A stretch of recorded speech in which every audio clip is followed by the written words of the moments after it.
went on. Spain, through the 1500s, gained the supremacy, and they became rulers on the ocean. So to be Spanish was to be Catholic was to be Spanish. They believed God was Spanish, and they believed they had the right to conquer wherever they went.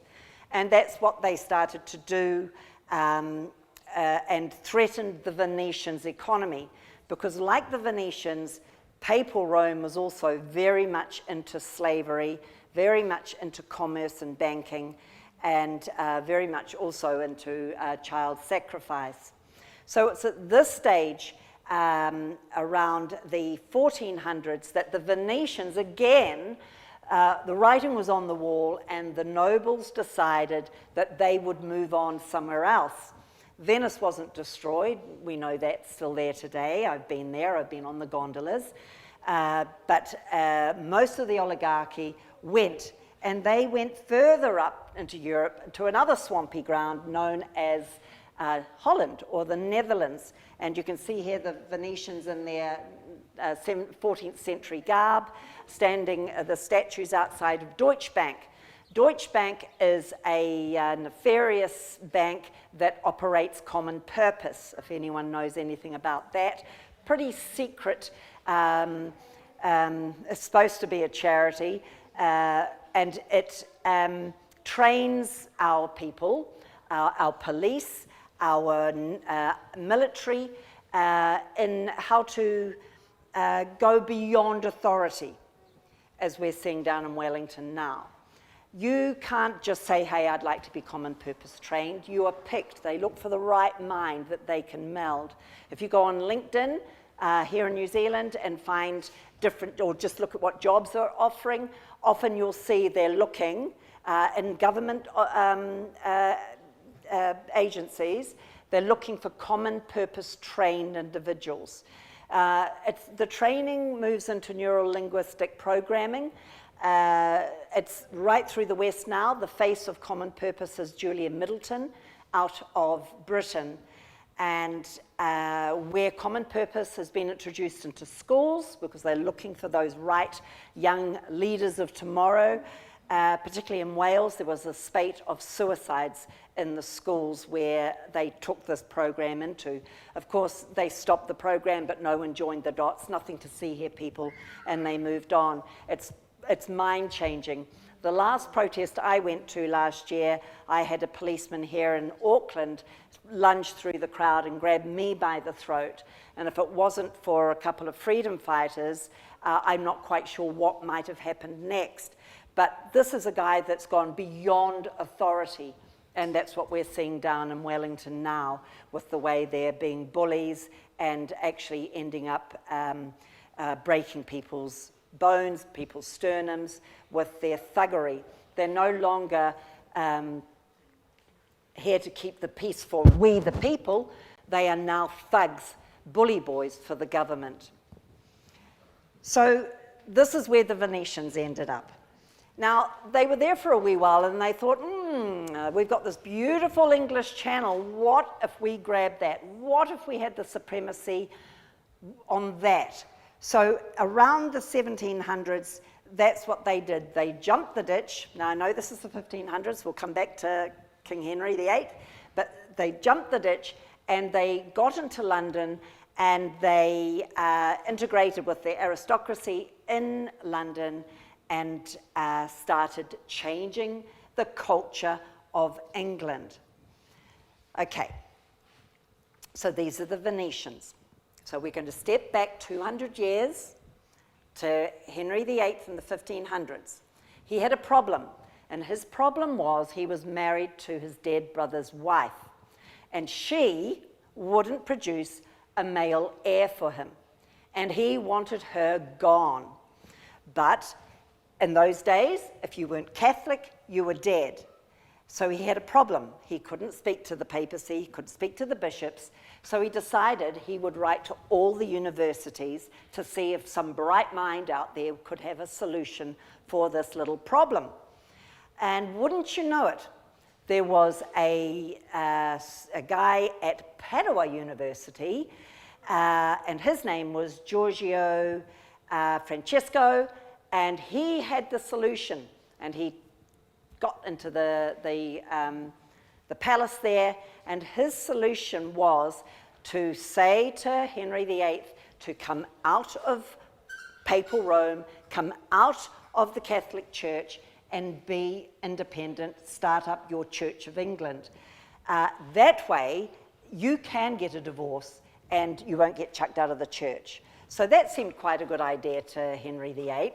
I think it was actually a hand of God in a very strange way, because that changed the course of the West as we know it, where again we have that inalienable sovereignty as individuals. So the Venetians had a few little plans up their sleeve. To get Britain out, so the papal supremacy was a little weakened, but also to get themselves wiggled into the Vatican. Because remember, the Venetians and papal Rome were warring, so they were trying to infiltrate each other. And we will talk about that in a minute, what they did. So now, this is the 1500s. Giorgio Francesco, he actually stayed there in the palace and started being influential there. Needless to say, the power-hungry Venetians thought that was great. So back to the 1700s, when the Venetians came over, and this was the beginning of them getting into British politics, which is where they like to snuggle in, and they were known, if you know anything about British politics, they were known as the Venetian Party, or the Whigs. You might have heard that term as well. They were the Venetians. Right, so we're just going to step back 200 years now, back to Henry VIII, and around that time we had the East India Trading Company. It was given its charter by Elizabeth I, but they were in operation. These are the Venetians. This was the Venetians that had this trading company, and they also had their own private army. It was the East India Trading Company that destroyed India, or pretty much destroyed the culture of India. And they also pretty much, well, not pretty much, totally destroyed the culture of China with the opium trade. One of the kings of China actually wrote to Queen Victoria, coming up a few centuries later, demanding her do something. They burnt the opium warehouses. It took 2 or 3 weeks for them to burn. There was so much opium. And that was the beginning. That's the thing with the Venetians. They want total supremacy, got to destroy culture. And that was the beginning, getting ready for the Venetians to enter into China with Mao Zedong and destroy the natural, organic culture, ethnicity of China. Now,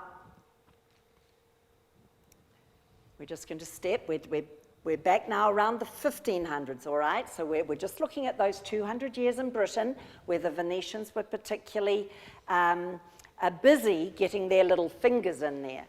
So we're back in the 1500s, and something very significant happened. The world was just about to exit a 1,000-year tyranny. And the person to facilitate that or spearhead that was a guy in Germany, a Catholic professor in a Catholic university in Germany, and his name was Martin Luther. And he realized that the papacy wasn't the single source of truth. They didn't have, their narrative wasn't the only narrative, and it was full of porkies. And he put a 95 thesis, nailed it on the Wittenberg Cathedral church door there. And so the people, we the people, came and read that. He wasn't the first to push back. 1,000 years, no middle class, just a very strict, tyrannical, oligarchical system up the top, an enormous, fearful peasantry down the bottom. And others had burnt at the stake for daring to do exactly what he did do. But this time, it got a little bit of traction. mainly because of the printing press. And we, the people, got it out and it just flew through Europe like there was no tomorrow. So the papacy had a problem. So remember Giorgio Francesco, he helped Henry VIII out with his little problem. His mentor, Venetian called Contarini, decided he would toddle over to the papacy and help them out because the Catholic Church was dying, basically, and they didn't know what to do. So they called a council known as the Council of Trent to work out what they were going to do with this Reformation, these people that are leaving the Catholic Church, these people that seem to think that their lives are important and cannot be controlled with a single source of truth anymore. While the papacy was working on that little dilemma, Contarini, the Venetian Contarini, came along to the Council of Trent and said, I have a cunning plan for you. And the papacy fell for it. And the cunning plan was to create a military order called the Jesuits. They were also known as the Society of Jesus because the elites, the Venetians, always just cover themselves with something that looks harmless, nothing to see here.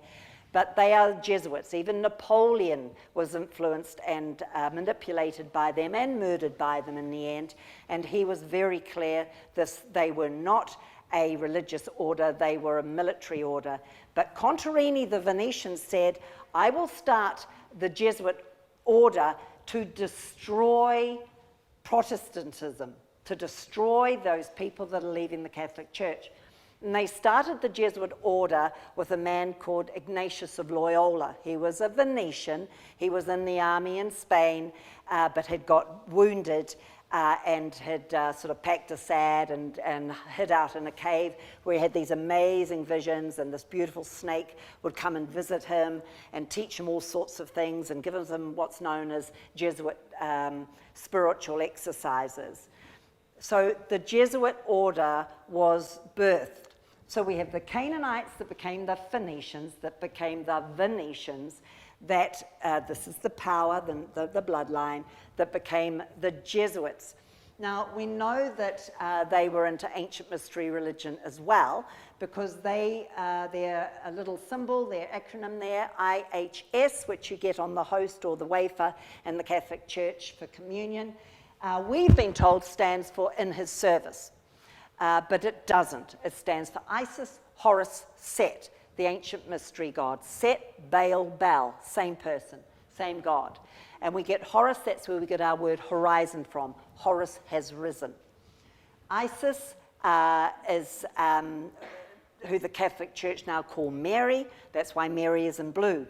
Isis and her other gods, goddesses that are the same image as she, were prostitutes. They were spiritual prostitutes, holy prostitutes, and that they wore blue. That's why Mary wears blue, because Isis wore blue. That's where we get our blue movies from when we're talking about pornography.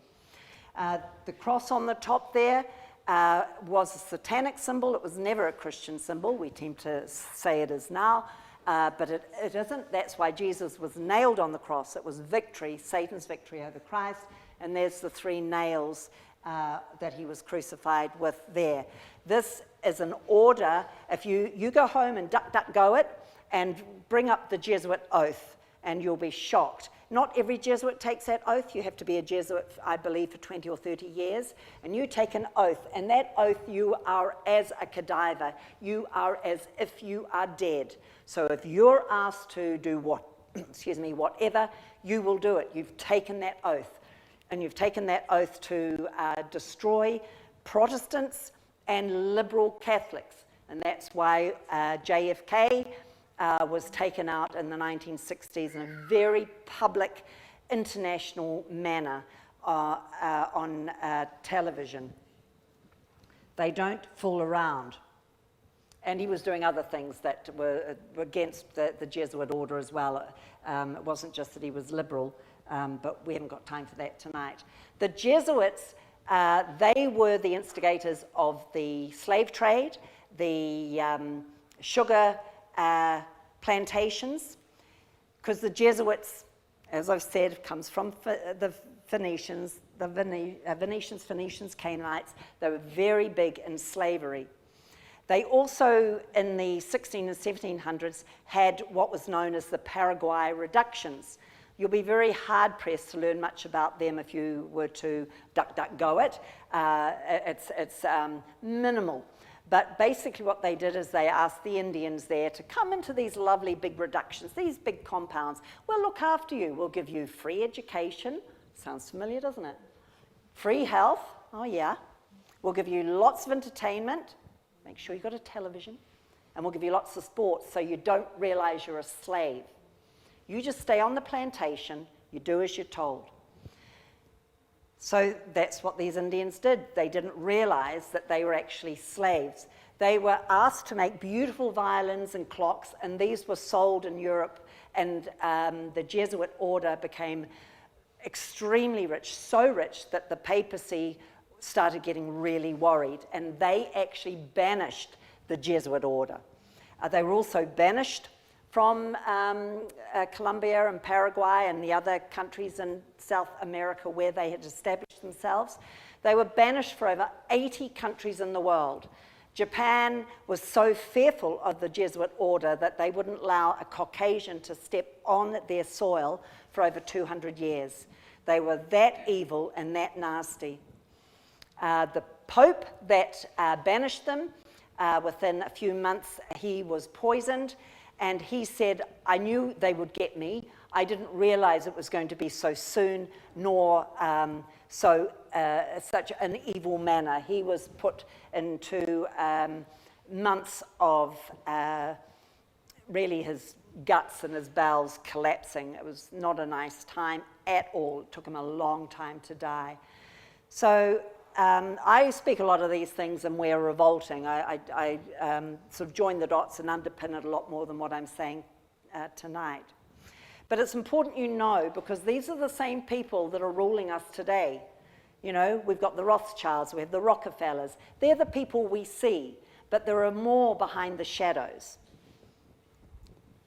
How do we know where they are?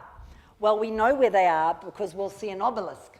This is the biggest one in the world, 666 feet tall, and it's in the biggest ancient mystery sun wheel in the world. This is St. Peter's Square in Vatican City. It's an obelisk. It comes from the word bell. Remember what I said? Baal, bell, bell. And it comes from the story of Nimrod, which we haven't got time to go into today. But basically, Nimrod was killed by a boar, and his body was ripped apart. His wife was able to put his body back together, but she was then shortly after became pregnant after her husband died. So whoops, how will I get around that? She then created the story that Nimrod had come back to life as a bird, and that this baby was kind of him in reincarnation, but also their son. And ancient mystery religion, the father, the son is always kind of, you know, Horus and Set, kind of interchangeable. So that was the story. The people of the day wore it because Nimrod was a one-world ruler with a one-world religion, a very fearful dictator of his day. So this is the biggest one that we'll see. This obelisk came from ancient Egypt. There's more obelisks outside of ancient Egypt now than inside, because Egypt really started embracing ancient mystery religion. That's why Pharaoh was Osiris on earth. He was God. And later on, when Babylon had its supremacy, that's when the ancient mystery religion really gained a lot of its clout. That's where they get the Kabbalah from and the Talmud. It just really sprung into life. We have now the first Pope that's also a Jesuit known in our history. Also, we have two living popes for the first time in history. We have two black popes, first time in history. When a pope is inaugurated, the first person he sees is the superior general of the Jesuit order. He's known as the Black Pope. When Pope Francis was made Pope, the first person he saw was the Black Pope. So butter wouldn't melt in the White Pope's mouth, but the Black Pope does all the nefarious dealings in the background. So we know Vatican City was stolen, basically, from Italy. It's in Italy, but it's not owned by Italy. Mussolini was put into power by the Catholic Church to make sure that the Vatican was given back to the papacy, and then the papacy asked for reparations, and the Italian people did not want to do that, but millions and millions and millions of dollars of Italian taxpayer money went to the papacy to make them feel a bit happier. So where else do we see an obelisk? Well, we see one on the Thames embankment, just on the edge of the City of London. The City of London is a square mile. It's within Greater London. The City of London is not owned by England. It's not owned by Britain. It's owned by the Vatican. The Queen can only go into the City of London if she's invited. And when she gets there, she bows to a higher power. That is the Black Pope. The Venetians really got in with William of Orange. He was, for all intents and purposes, a Protestant, but he was in the Jesuits' hands, and he was put in there from Holland. He couldn't speak English. He had a miserable life. He was bored silly. But that's how they got in there and got their entrance into the monarchy. And that's why you'll see today, Elizabeth, the British monarchy, have the Maltese cross. They're of the Order of the Knights of Malta. More ancient than the Jesuit order, but today pretty much amalgamated. Where else do we see an obelisk? We see one in Washington, D.C. This is a modern one. It goes 555 feet tall, but another 101 feet underground, so it's 666 feet tall. And it is there in Washington, D.C. Washington, D.C. is inside America, but is not owned by America. Washington, D.C. is owned by the Vatican.